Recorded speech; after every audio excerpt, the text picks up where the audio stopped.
2400 साल पहले भारतवर्ष की इसी धरती पर चाणक्य ने घोषणा की थी कि जो राष्ट्र शास्त्र पढ़ना छोड़ देता है वो समाप्त हो जाता है। क्यों कहा था ऐसा चाणक्य ने? क्यों जरूरी है कागजों में छुपे अतीत को जानना? क्योंकि अतीत को जाने बिना भविष्य निर्माण की कोई संभावना है ही नहीं। जो देश अपना इतिहास भूल जाता है उसका भूगोल अपने आप समाप्त हो जाता है। जो लोग भुला देते हैं तारीख को अपनी, उन लोगों का ज्योग्राफिया बाकी नहीं रहता। पिछली कई सदियों से हमने अपने इतिहास की जमीनें लावारिस छोड़ रखी हैं। हम न उन जमीनों की ओर देखते हैं, न वहां जाते हैं, न परवाह करते हैं कि हमारे बाप दादा की जमीनों में कौन सी फसल बोई जा रही है और वो फसल कौन बो रहा है, किस नीयत से बो रहा है या फिर किस बदनीयती से बो रहा है। कहीं ऐसा तो नहीं कि हमारी उपेक्षा कुछ शैतानी ताकतों के लिए मुंह मांगी मुराद बन गई और उन्होंने गौतम और नानक के इस जमीन में कलंक के बीज बो दिए। बिल्कुल यही हुआ है। तभी तो हम इस हद तक ब्रेन वॉश्ड हो गए कि अचानक हमारी प्री प्राइमरी टेक्स्ट बुक में गा से गणेश हटा के गा से गधा लिख दिया गया और हमारे माथे पर बल तक नहीं पड़ा। हमारे घर तक आने वाली सड़कों के नाम भी किसी अकबर, हुमायूं, जहांगीर जैसे ग्लोरीफाइड डकैत के नाम पर रख दिए गए और हम रिबन काटते हुए मौका परस्त नेताओं को देखकर तालियां बजाते रहे। अचानक नैरेटिव बदल दिया गया। आदर्श राज्य कैसा होता है? जैसा अकबर का था। अच्छा, तो राम राज्य क्या था? वो आदर्श नहीं था। और अकबर के राज में हजारों किसानों को जजिया न देने के लिए फांसी पर टांग दिया गया था। ये आदर्श राज्य में होता है? ये तो हमें ढोल बजा के बताया गया कि अकबर ने जजिया माफ कर दिया था, लेकिन माफी से पहले जजिया का खूनी इतिहास हमें कभी नहीं पढ़ाया गया। और उसी अकबर ने वापस गैर मुसलमानों पर जजिया लाद दिया था, यह भी नहीं पढ़ाया गया। चित्तौड़गढ़ में 30,000 सिविलियंस को जिहाद के नाम पर काट डालने वाला आदर्श राजा था। आगरे के किले के सामने मीना बाजार लगवाने वाला जिल्ले इलाही था। जिल्ले इलाही यानी खुदा की परछाई। यह कौन सा खुदा है जिसकी परछाई इतनी काली है? मुझे अफसोस होता है जब मेरे कुछ मुसलमान भाई मुगलों और तुर्कों की तरफ उठने वाली उंगलियों को इस्लाम की तरफ उठने वाली उंगली मान लेते हैं और उसके खिलाफ हो जाते हैं। जागिए, आप अकबर के वंशज नहीं हैं। आपके पूर्वज वही हैं जो हिंदुओं के हैं। आपका इतिहास वही है जो हिंदुओं का है। और अकबर ने तो इस्लाम को जड़ से मिटा देने के लिए कोई कोशिश बाकी नहीं रखी। पढ़िए इतिहास, समझिए दीन इलाही को। आप जान जाएंगे कि अगर अकबर का बस चलता तो इस्लाम का नामो निशान तक बाकी नहीं रहता। अपने हीरोज और विलेंस जात पात से ऊपर उठकर चुनिए, जो इस महान देश की परंपरा है। रावण कौन था? एक ब्राह्मण था। भगवान ब्रह्मा की डायरेक्ट ब्लड लाइन में जन्मा था। लेकिन आपने किसी ब्राह्मण को रावण की स्तुति करते हुए देखा है? हम सिर्फ इसलिए रावण को हीरो बना दें कि वो हमारी जाति का था, इतना छोटा नहीं सोचते हम। रावण खलनायक था और हम रहती दुनिया तक दशहरे में उसका पुतला फूंकते रहेंगे। और हम ही नहीं, हर जागा हुआ समाज यही करता है। अपने नायक और खलनायक बड़ी सावधानी से चुनता है। हिंदुस्तान में एक बहुत बड़ा तबका महमूद गजनवी को हीरो मानता है। ये लुटेरा अफगानिस्तान के एक छोटे से गांव गजनी से आया था और भारत पर इसने बेतहाशा जुल्म ढाई।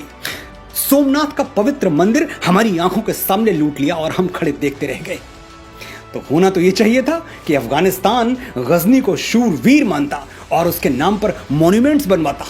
लेकिन सच यह है कि अफगानिस्तान के इतिहास में गजनी की कोई जगह है ही नहीं। उसका जिक्र तक बड़ी मुश्किल से मिलता है।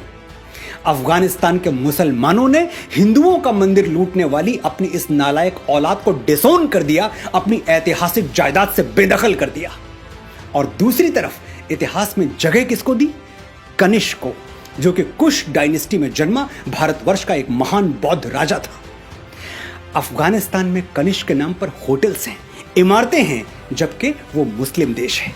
लेकिन यही तो बात है कि हीरोज चुनते हुए हिंदू, मुसलमान, बौद्ध और क्रिश्चियन नहीं देखा जाता, बस चरित्र देखा जाता है, बशर्ते हमारे पास इतनी तटस्थ, इतनी न्यूट्रल आंखें हों। अफगानिस्तान ने अपनी पूजा पद्धति बदली, अपनी संस्कृति नहीं बदली। वो भारत के पूर्वजों को आज भी अपना पूर्वज मानते हैं और इससे सिद्ध होता है कि धर्मांतरण के साथ राष्ट्रांतरण होना जरूरी नहीं है। एक और इस्लामिक देश है इंडोनेशिया, जहां 87% 87% मुसलमान हैं, लेकिन वहां रामलीला ऐसी धूमधाम से होती है कि देखने वाले देखते रह जाएं। इंडोनेशियंस भी राम को अपना पूर्वज मानते हैं। उन्हें इस बात से कोई फर्क नहीं पड़ता कि उनके घरों में रामचरितमानस की जगह कुरान रखा हुआ है। धर्म अलग है तो क्या, पूर्वज तो एक हैं। ये बात जिस दिन मेरे मुसलमान भाइयों को समझ में आ गई, उस दिन हिंदू मुस्लिम एकता के झूठे और राजनीतिक स्वार्थ से लिप्त नारे गायब हो जाएंगे और सचमुच मन के धरातल पर, आत्मा के धरातल पर हम एक हो जाएंगे। वापस लौटते हैं उस बात पर जो मुझे चुभ रही है और आपको भी चुभनी चाहिए। हमें चीख चीख कर बताया गया कि मुगल अंग्रेजों की तरह लुटेरे नहीं थे। वो हिंदुस्तान की दौलत लेके कहीं 7 समंदर पार दूसरे मुल्क में नहीं गए, यहीं रह गए। ठीक है, तो मैं आपके घर पर अटैक करता हूं, कुछ लूट के अपने घर नहीं ले जाऊंगा, बल्कि आपके ही घर में कब्जा करके रह जाऊंगा और आपको, आपके परिवार को, जो कल तक उस घर के मालिक थे, अपना गुलाम बना के रखूंगा। आप मुझे हीरो मानेंगे? नहीं मानेंगे। तो मुगलों को हीरो क्यों मानते हैं और क्यों ऐसी कमजोर दलीलें देते हैं जिस पर हंसी आ जाए? एक और दलील है कि मुगलों की हुकूमत में 200 सालों तक कोई सिविल वॉर नहीं हुआ, इतनी शांतिप्रियता बनी रही। यह किसी ने नहीं बताया कि ग्वालियर के किले में मुगलों की तरफ उठने वाली आंखों में जलता हुआ सरिया घोंप दिया जाता था। तो बगावत की हिम्मत कौन करता? और ग्वालियर कोई अकेला किला नहीं है।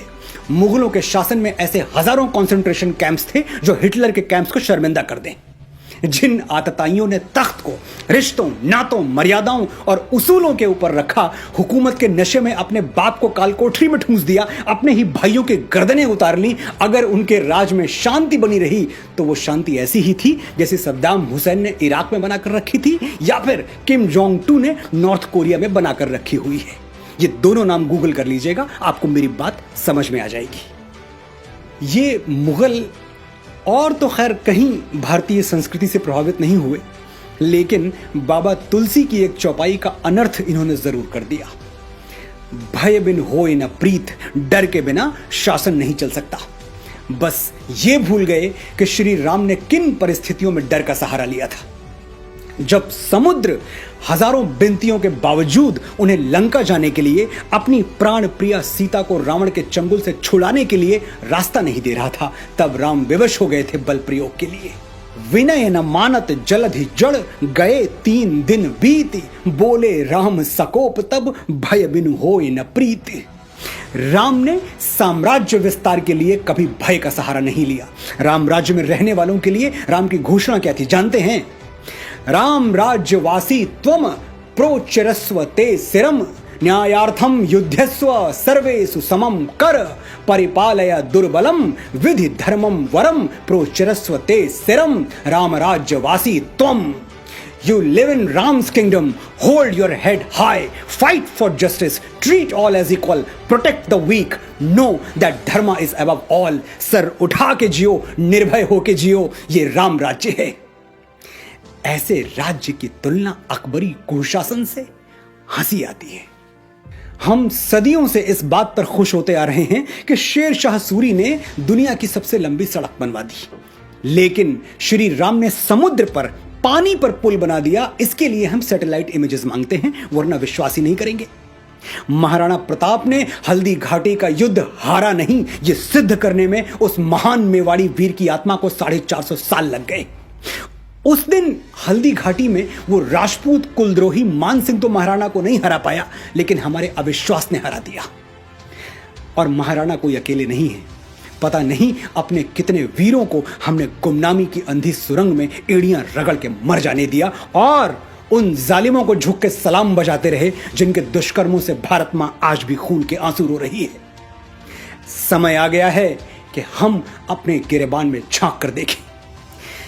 जयचंद के नाम पर हम थूकते हैं, लेकिन एक पल के लिए ठहर के सोचिए, कहीं जाने अनजाने हम भी अपनी संस्कृति और सभ्यता के जयचंद तो नहीं बन रहे, उससे छल तो नहीं कर रहे। मैं प्रेम के मीठे गीत लिखने वाला एक साधारण सा लेखक हूं। आज मेरी बातों में आपको क्रोध और कड़वाहट नजर आई होगी, लेकिन मैं इसके लिए क्षमा प्रार्थी नहीं हूं। मेरा ये क्रोध अगर करंट बनकर आपको नींद से जगा दे तो मैं इस क्रोध का आभारी रहूंगा।